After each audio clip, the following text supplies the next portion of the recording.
Assalamualaikum warahmatullahi wabarakatuh. Selamat pagi. Di video ini saya akan menjelaskan tentang bagaimana membuat kontainer Linux. Ya, kontainer itu bisa kita ibaratkan seperti sistem operasi di situsnya gom.io. Jadi alamat situsnya adalah ida.gom.io. Jadi gom.io ini sebuah situs yang menyediakan kontainer secara gratis yang bisa digunakan oleh orang-orang untuk membuat sistem operasi berbasis Linux, ya, menjalankan aplikasi dan lain-lainnya. Sebenarnya tujuan dari gom.io ini adalah menyediakan editor, ya, menyediakan editor, kemudian supaya orang bisa bekerja dengan tim. Namun kita juga bisa memanfaatkan kontainer ini untuk mempelajari bagaimana sistem operasi Linux. Untuk membuat akun di gom.io ini caranya gampang sekali. Kita tinggal klik menu sign in, kemudian nanti kita bisa daftar, ya, kalau misalnya mau daftar, atau kalau saya lebih suka menggunakan sign in with Google, ya, with Google. Kemudian silakan pilih akun Google-nya masing-masing. Kemudian kalau sudah, kita akan langsung masuk ke halaman dashboardnya. Ini contoh halaman dashboard dari gomnya ida.gom.io. Nah, di sini di halaman ini kita bisa membuat kontainer baru, ya, sesuai dengan kebutuhan, ya, sesuai dengan kebutuhan kita. Contohnya di sini saya sudah punya satu kontainer, ya, namanya Nextcloud. Harddisknya itu ukurannya ada 10 GB. Statusnya ini belum running, ya, belum jalan. Oke, untuk membuat kontainer baru, kita tinggal mengklik tombol new container ini. Kemudian di sini kita masukkan namanya. Misalnya saya masukkan namanya Nextcloud demo. Jadi di sini saya mau buat Nextcloud, ya, layanan Nextcloud, supaya nanti kita bisa menginstal Nextcloud kemudian menggunakan Nextcloud-nya untuk mempelajari perintah-perintah Linux misalnya, seperti itu. Kemudian ada visibility-nya, kita pilih public. Lalu ada stack. Nah, di stack ini kita pilih yang blank. Jadi di stack ini sudah banyak sekali, ya. Jadi kita bisa install WordPress tanpa harus ngetik-ngetik perintah WordPress, cukup pilih ini saja. Nanti otomatis begitu kontainer dijalankan, otomatis sudah ada WordPress-nya. Ada juga PHP, ya, kemudian ada Springboard dan lain-lainnya. Jadi kita di sini pilih blank saja.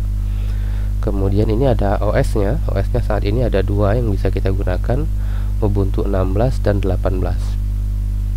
Kalau sudah, akhiri dengan create. Oke. Kita tunggu prosesnya.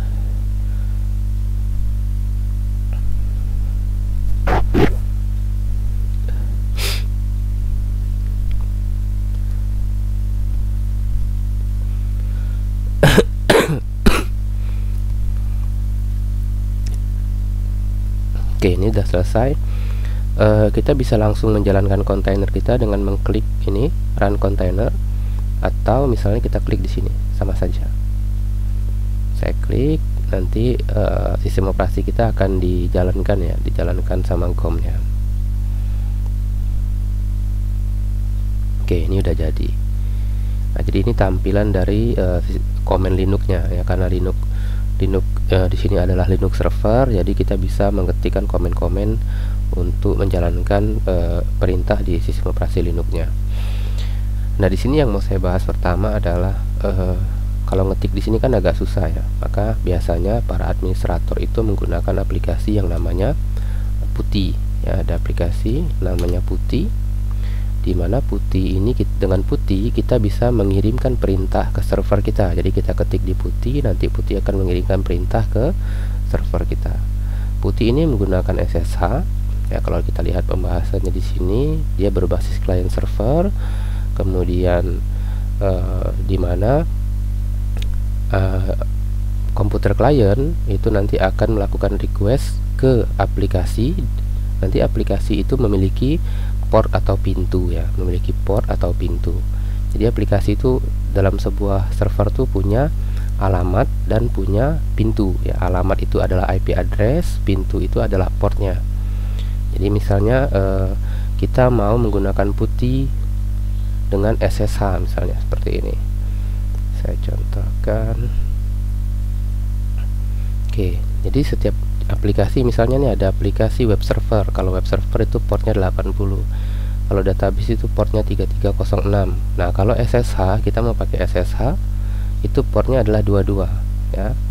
Nanti kita bisa install di GOM kita.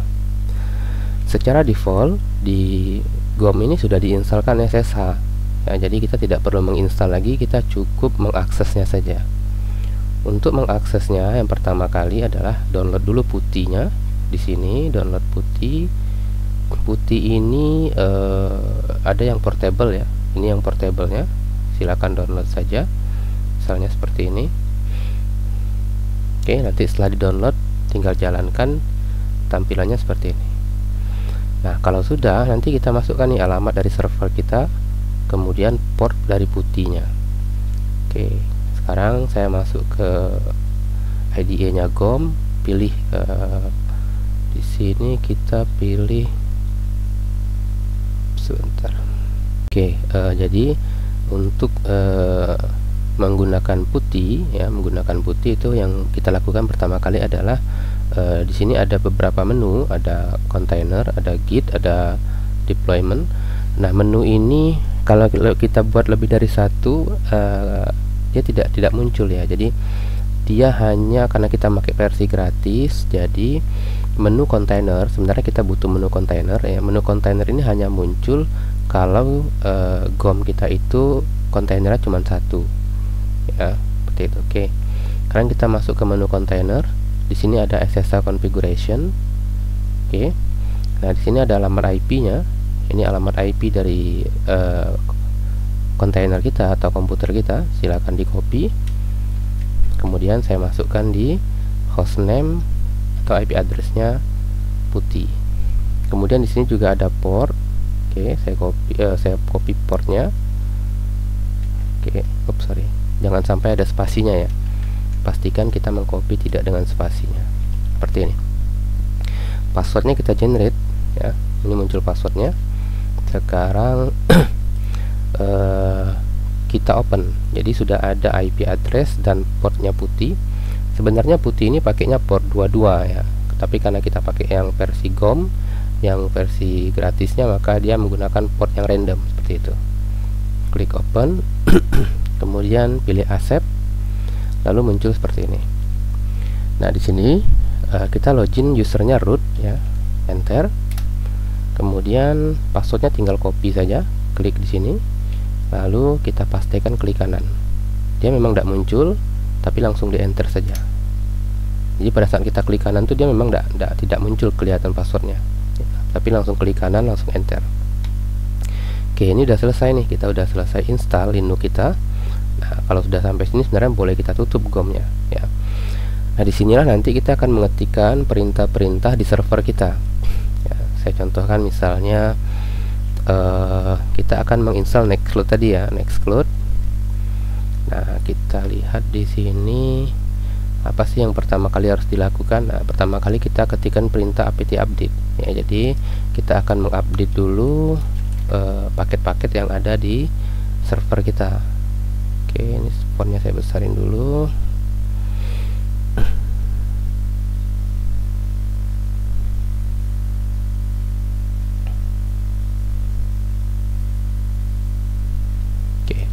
Oke, kemudian berikutnya kita menginstal editor Nano, kemudian kita menginstal juga MariaDB server atau MySQL ya. Oke, kita ketikkan perintah apt install Nano, kemudian MariaDB server. Tinggal enter saja. Jadi kita menginstal database server di GOM kita atau di kontainer kita. Oke, ini kemudian tekan Y, enter. Ini prosesnya agak lambat ya, karena memang spesifikasi kontainer yang versi gratis itu RAM-nya cuma 1 atau 2 GB, saya lupa. Prosesornya juga cuma 1, jadi prosesnya jadi lebih lambat.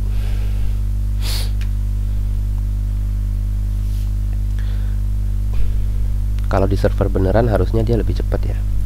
Berikutnya adalah menjalankan servisnya. Jadi aplikasinya sudah di-download, sudah diinstal, berikutnya adalah dijalankan perintahnya etc/init itu folder, kemudian nama aplikasinya MySQL start. Oke, sekarang kita sudah punya database server. Berikutnya adalah kita akan buat database di MariaDB nya. Menggunakan kita login dulu menggunakan MariaDB. Saya kebiasaan pakai MySQL ya, sebenarnya sama saja. MySQL min urut min p enter, kemudian kita enter lagi. Oke, sekarang kita udah masuk ke komen MariaDB nya. Oke, nah di sini kita bisa ketikkan perintah create database. Untuk membuat database namanya adalah nextcloud. Kemudian kita membuat user namanya nextcloud juga.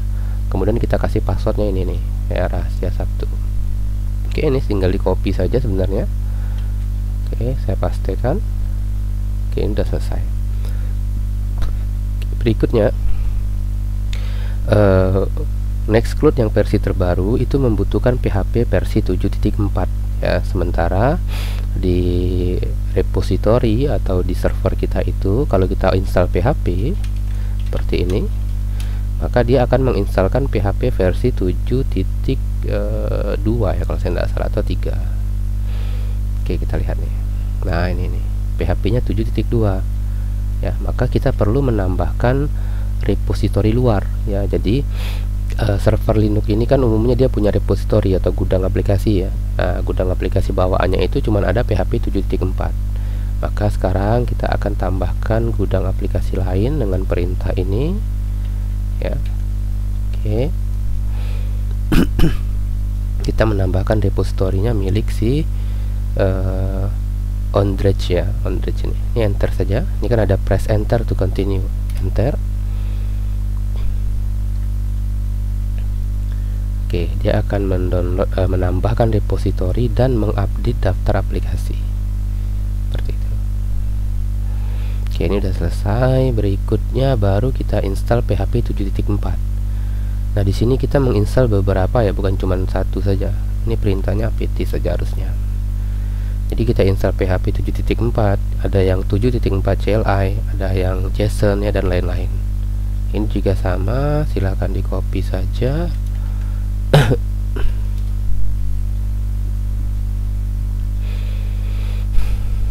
Oke, kalau kita lihat itu keterangannya adalah dia akan mendownload sebanyak 10 MB arsip ya. Oke, kita tekan Y saja, enter.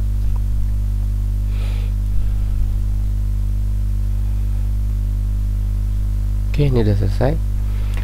Berikutnya adalah fishing bisa bikin Apache 2 pakai processing. Oke, berikutnya adalah kita menjalankan Apache nya. Jadi kita bukan hanya menginstal PHP 7.4, tapi kita juga menginstal Apache web server ya. Jadi harusnya itu sebenarnya kita tambahkan perintah apt install Apache 2 seperti ini. Jadi bukan hanya PHP, jadi ada web server juga. Jadi di server kita ini sekarang sudah ada database server, sudah ada web server, kemudian sudah ada aplikasi PHP, bahasa pemrograman PHP. Oke, sekarang kita coba dulu ya. Kita ini sudah selesai diinstal. Berikutnya kita coba dulu apa benar web server kita ini sudah berjalan dengan baik ya. Nah, kita jalankan lagi, kita jalankan servisnya etc Apache 2 start seperti ini.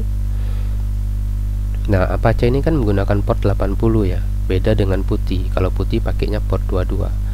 Maka kita harus melakukan yang namanya port forwarding seperti ini ya, port forwarding di kontainer kita. Jadi kita klik kontainer, kemudian pilih port forwarding configuration, klik di sini. Nah, kita masukkan port internal.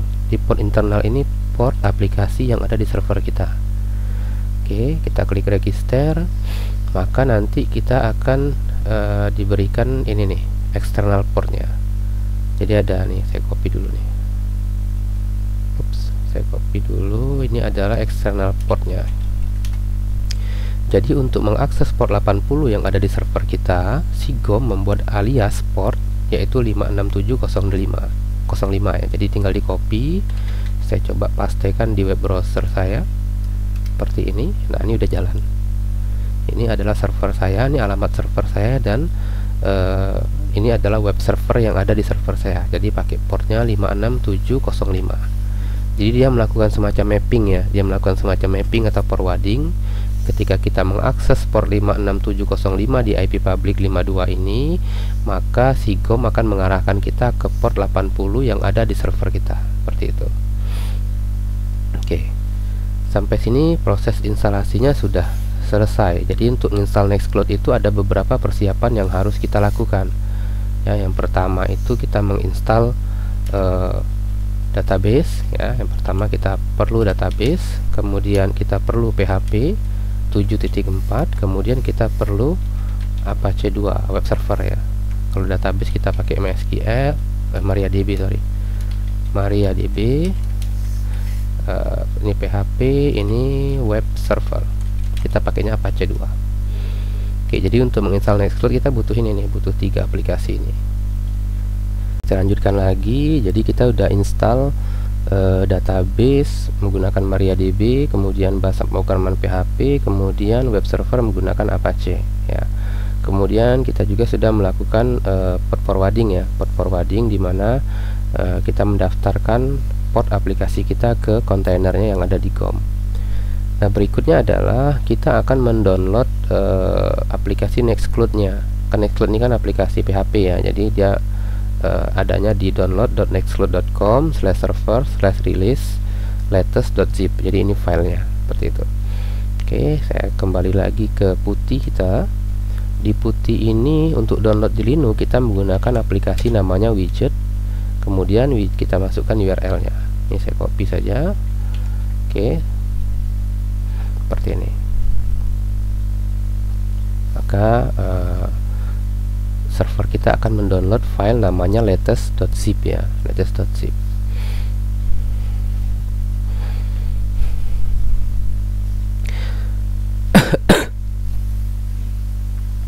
Oke, setelah selesai mendownload, berikutnya adalah kita akan mengekstrak hasil downloadannya. Jadi kalau kita lihat di ls itu untuk melihat isi dari folder, itu ada file namanya latest.zip. Sekarang saya mau ekstrak, perintahnya adalah unzip latest.zip.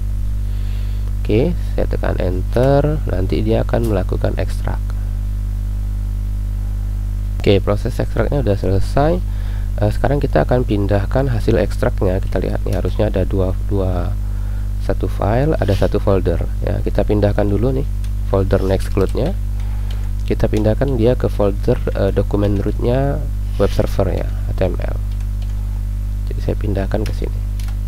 Oke, jadi perintah mv akan memindahkan folder Nextcloud ke dalam folder var www.html seperti itu. Kalau kita mau lihat isinya, kita bisa ls var www.html, enter, maka nanti kelihatan filenya. Berikutnya adalah kita bisa buka browser ya. Kita atur permission dulu ya. Ada beberapa folder yang harus kita atur permissionnya.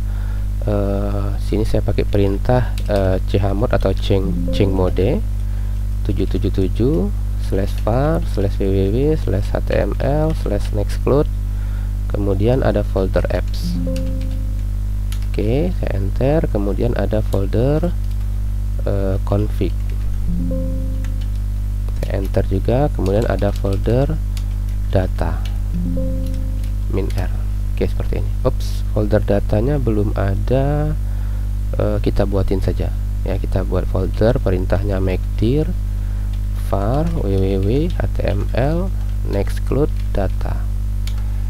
Kemudian baru kita kasih hak aksesnya.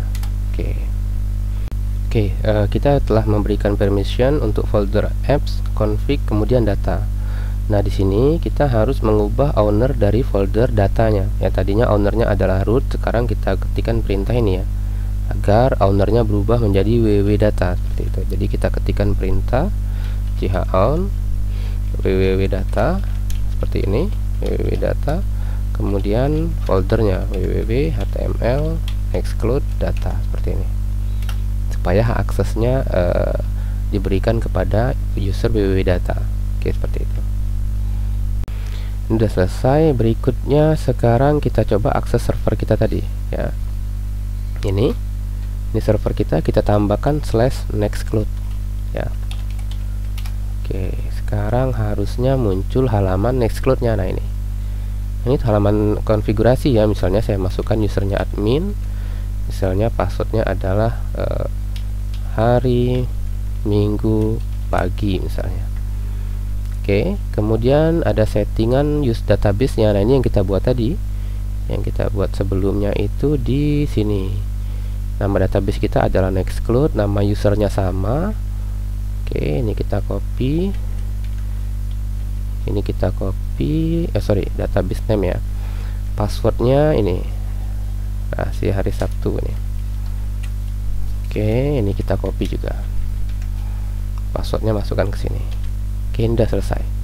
Jadi ini username untuk login kita nanti ya. Kemudian di sini folder datanya biarkan saja default. Kemudian di sini ada database user, database password, database name. Ini yang kita buat di sebelumnya. Oke, berikutnya langsung klik tombol install. Nah, ini biasanya agak lama proses ini. Kita tunggu saja.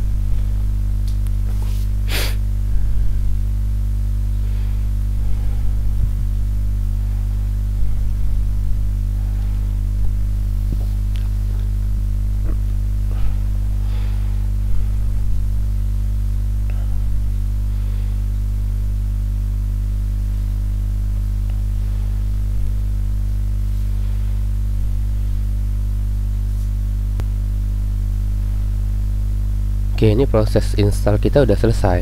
Nah, tapi nanti muncul seperti ini ya, karena nextcloud itu akan meredirect kita ke sini sebenarnya. Nah, tapi karena karena kita tidak menggunakan nama domain, menggunakan IP address, makanya munculnya seperti ini. Berikutnya kita cek lagi ya alamat kita tadi apa, lupa saya.